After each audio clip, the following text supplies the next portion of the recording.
Hello friends, enjoy വ്ളോഗ്സിൻ്റെ പുതിയൊരു വീഡിയോയിലോട്ട് എല്ലാവർക്കും സ്വാഗതം. പ്രോട്ടീൻ റിച്ച് ആയിട്ടുള്ള ഒരു ചട്ടി നിറച്ചെടുക്കുന്നതിൻ്റെ സെക്കൻഡ് പാർട്ട് വീഡിയോ ആണ് കേട്ടോ ഇത്. വെള്ളം ഒഴിച്ച് വെച്ചിട്ടുള്ള ചട്ടീനകത്ത് ഇതുപോലെ നമ്മളൊന്ന് ഇളക്കി കൊടുക്കുക കേട്ടോ മണ്ണ്.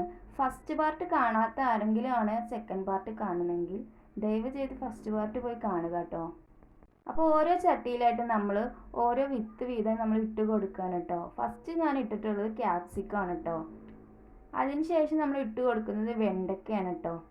അപ്പോൾ ഈ വിത്തൊക്കെ നമ്മൾ വാങ്ങിച്ചിട്ടുള്ളത് ആലുവ മണപ്പുറം ഫെസ്റ്റിന് പോയപ്പോൾ അവിടെ നിന്ന് വാങ്ങിച്ച വിത്തുകളാണ് കേട്ടോ ഇത്. നമുക്കിത് മുളയ്ക്കോ ഇല്ലേ നമുക്കൊന്നും അറിയില്ല, നമുക്കത് നോക്കാം. അതിനുശേഷം നമ്മൾ ഇട്ടിട്ടുള്ളത് വഴുതനയാണ് കേട്ടോ. പിന്നെ നമ്മൾ ഇട്ടിട്ടുള്ളതാണ് മുളക്, ചീര. അങ്ങനെ നമ്മൾ 5 ചട്ടി നിറച്ചിട്ടുണ്ട്. അതുപോലെ ഒരു ചാക്കിനകത്ത് പയറും നട്ടിട്ടുണ്ട് കേട്ടോ. അതിനുശേഷം ആ വിത്ത് നട്ടതിന് മേളിൽ കൂടെ കുറച്ച് മണ്ണ് കൂടി ഇതുപോലെ ഒന്ന് വിതറി കൊടുക്കുക കേട്ടോ. 5 ചട്ടിയിലും ഇതുപോലെ തന്നെ ഈ രീതിയിൽ തന്നെ മണ്ണ് വിതറി കൊടുക്കുക കേട്ടോ. പ്രത്യേകം ശ്രദ്ധിക്കേണ്ട ഒരു കാര്യം, നമ്മുടെ വിത്തിൻ്റെ മുകളിൽ കുറച്ച് മണ്ണ് മാത്രം വിതറി കൊടുത്താൽ മതി. കൂടുതൽ മണ്ണ് വിതറിയിട്ടുണ്ടെങ്കിൽ നമ്മുടെ വിത്ത് ഒരുപാട് അടിയിലായി പോകാനായിട്ടുള്ള ചാൻസ് ഉണ്ട്. അപ്പോൾ നമുക്ക് ആ വിത്ത് മുള പൊട്ടാനായിട്ട് ഒരുപാട് ടൈം എടുക്കും.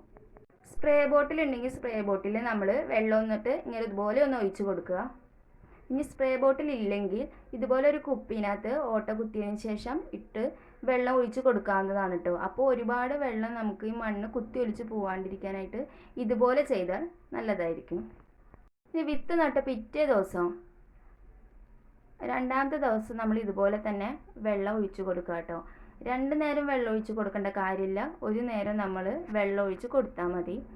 അതുപോലെ തന്നെ മൂന്നാമത്തെ ദിവസം നമ്മൾ സെയിം ആയിട്ടുള്ള കാര്യം തന്നെ വെള്ളം ഒഴിച്ച് നന്നായിട്ട് കൊടുക്കുക കേട്ടോ.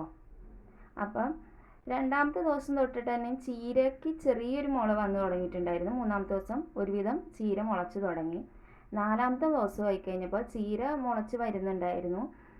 പക്ഷേ പുതിയൊരു അതിഥി വന്നു, നമ്മുടെ വെണ്ടയ്ക്ക മുള പൊട്ടിയിട്ടുണ്ടായിരുന്നു കേട്ടോ.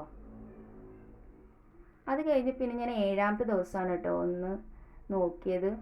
വെള്ളം നമ്മൾ എന്ന് ഡെയിലി ഒഴിച്ച് കൊടുക്കണം, ഡെയിലി ഒരു നേരം ഒഴിച്ച് കൊടുക്കണം. പിന്നെ 7ാമത്തെ ദിവസമൊക്കെ ആയിപ്പോഴേക്കും നമുക്ക് ഓൾമോസ്റ്റ് എല്ലാം നന്നായിട്ട് തന്നെ മുള പൊട്ടിയിട്ടുണ്ടായിരുന്നു. മുളയ്ക്കാത്ത ഒന്നേ ഉണ്ടായിരുന്നുള്ളൂ ക്യാപ്സിക്കം ഒരു മുള പോലും വന്നിട്ടില്ല. പിന്നെ നമ്മൾ ചാക്കിൽ നട്ടതാണ് കേട്ടോ പയറും നന്നായിട്ട് മുളച്ചിട്ടുണ്ട്.